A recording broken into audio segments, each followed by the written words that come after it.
In today's video, I'm going to teach you how to refund an invoice in Xero with our easy tutorial. It's a straightforward process, and by the end of this video, you'll be able to manage refunds in Xero confidently. So, let's dive right in. First, you'll want to start by logging into your Xero account and navigating to the dashboard.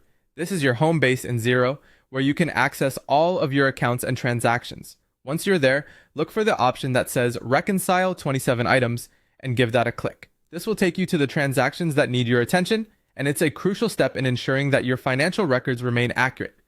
Next, find the specific transaction that you wish to refund. Clicking on it will open up further options. Now, once you've selected the transaction, proceed by clicking on Match. This action allows you to align this transaction with any existing ones, helping keep your records clear. After matching, you'll need to create a new transaction, so go ahead and click on New Transaction to get started. Here, you'll be dealing with the specifics of your finance management. Click on Receive Money, which is an essential step in recording the incoming payment or refund. Now, to direct this money correctly, click the drop-down menu and select Overpayment. So this categorization is important because it designates the refund nature of the transaction, ensuring it's organized accurately in your financial records. Following that, you should type in your reference.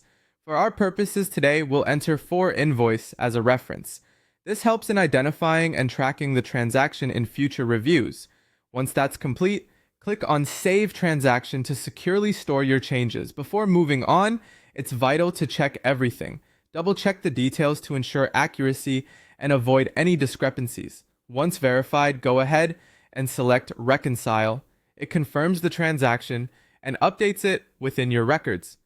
Now, let's shift our focus to sales by clicking on Sales from the main menu. Within Sales, find and click on Invoices to view and manage your customer invoices. From here, select the name associated with the payment you wish to refund. It lets you access the detailed invoice and payment history. Next, select the date that pertains to the transaction. After that, choose the account or source of the refund by selecting where it was paid from. Following this, type in your reference again to maintain consistency and clarity throughout the process. Finally, click on Add Refund to actualize the refund process. This final step processes the refund for the invoice, providing closure to the transaction. And there we have it, it's done. You've now completed the process of refunding an invoice in Xero. With these steps, you can handle similar tasks smoothly, keeping your records in tip-top shape. Thanks for watching.